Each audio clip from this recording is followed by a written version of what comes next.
اللہ کی جانب۔ ہمارے ہاں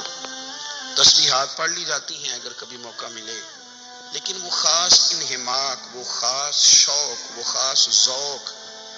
اللہ تبارک و تعالیٰ کی عبادت کا، ایک ہوتا ہے نماز پڑھنا، ایک ہوتا ہے اہتمام کے ساتھ نماز پڑھنا، یعنی ذرا وقت پہ اٹھنا، ذرا صحیح کر کے وضو کرنا، ذرا شوق سے مصلی بچھانا۔ ایک ہوتا ہے تسبیح پڑھ لینا، اور ایک ہوتا ہے ذرا تھوڑا سا نا شوق کے ساتھ اللہ کو یاد کرنا۔ آپ کبھی جو میں نے آیہ کریمہ پڑھی اس کی آپ شان نزول دیکھیں، نبی کریم صلی اللہ تعالی علیہ وسلم کے نا کچھ صحابہ اللہ کی محبت کے شوق میں حضور کی بارگاہ میں حاضر ہوئے۔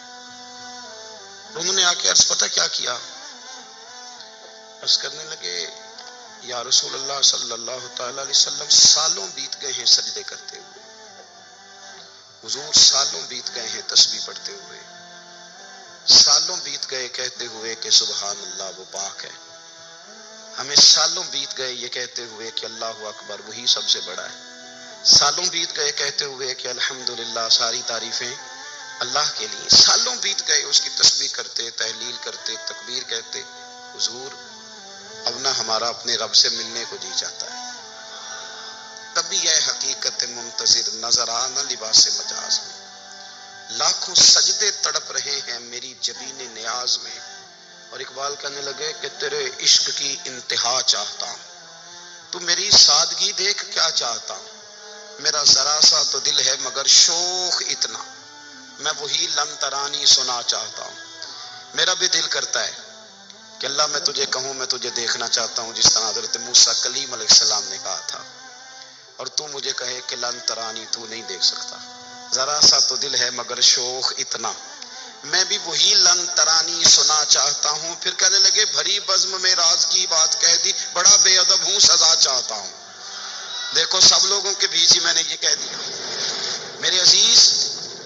صحابہ نا شوق میں، کتنے سارے لوگ ہیں آپ، کتنی ماشاءاللہ بڑی تعداد میں آپ آئے، ہم بھی کبھی اس شوق میں گئے ہیں کہ ہمارے رب کو دیکھنے کو دل چاہتا ہے،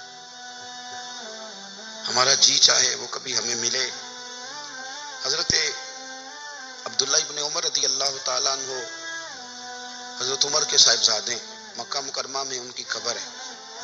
میں نے جب انہیں پڑھا تو مجھے ان سے بڑا پیار ہو گیا، لیکن آپ کو پتہ ہے وہاں جا کے کسی شخص کا مزار تلاش کرنا یا پوچھنا ایک مشکل کام ہوتا ہے۔ تو ایک دفعہ میں مکہ شریف میں حاضر تھا، تو ایک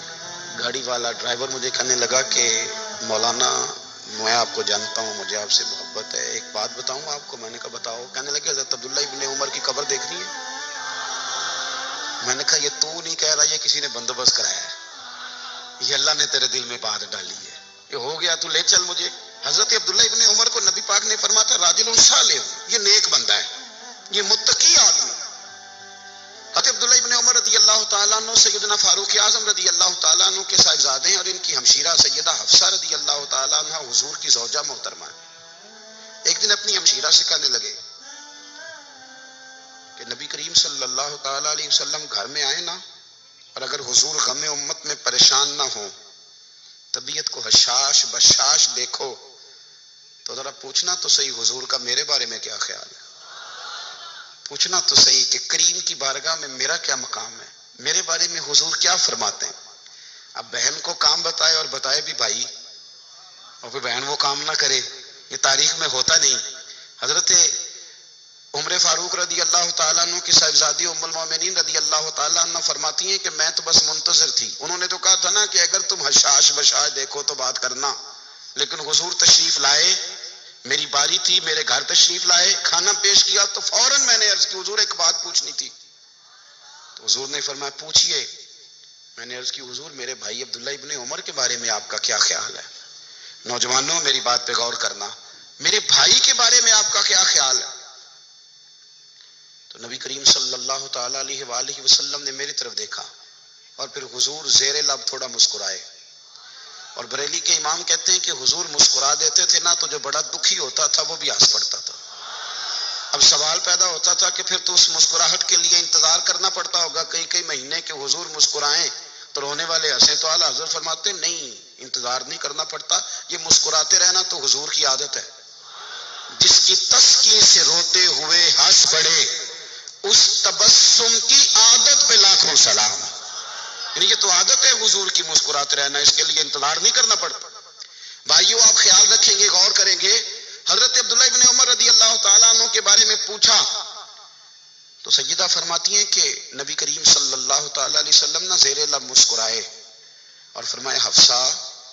تیرا بھائی ہے تو اچھا، لیکن میں نے سنا ہے کہ عشاء کی نماز پڑھتا ہے تو فجر تک سویا ہی رہتا ہے۔ او نوجوانوں، 10 بجے تک سونے کی بات نہیں ہوئی، 9 بجے تک سونے کی بات نہیں ہوئی، 11 بجے اٹھنے کی بات نہیں۔ حضور فرمانے لگے میں نے سنا ہے کہ عشاء کی نماز پڑھ کے سو جاتا ہے اور فجر تک سویا ہی رہتا ہے، اسے چاہیے کہ تہجد کے وقت اٹھا کرے، اللہ کی بارگاہ میں حاضر ہوا کرے، آہوزاری کرے، سجدے کرے، عبادت کرے، اٹھتا ہے اور فجر میں جا کے اٹھتا ہے۔ حضرت جناب حفصہ رضی اللہ تعالیٰ عنہ کہتی ہے میں نے جناب عبداللہ ابن عمر کو پیغام دیا اور میں نے کہا میرے جوان بھائی سن،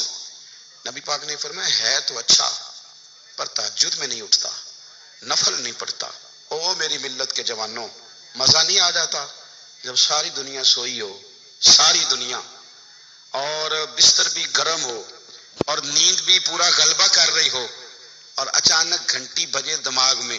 آنکھ کھلے، گھڑی پہ نظر پڑے، 3:30 4 بجے کا پیغام گھڑی بتائے، اور کوئی چڑھتی جوانی والا اٹھ کے وضو کرے، اور جب وہ مصلی کھول کے بچھائے تو مدینے والے محبوب کہتے ہیں کہ ہر نماز پہ رب ثواب دیتا ہے،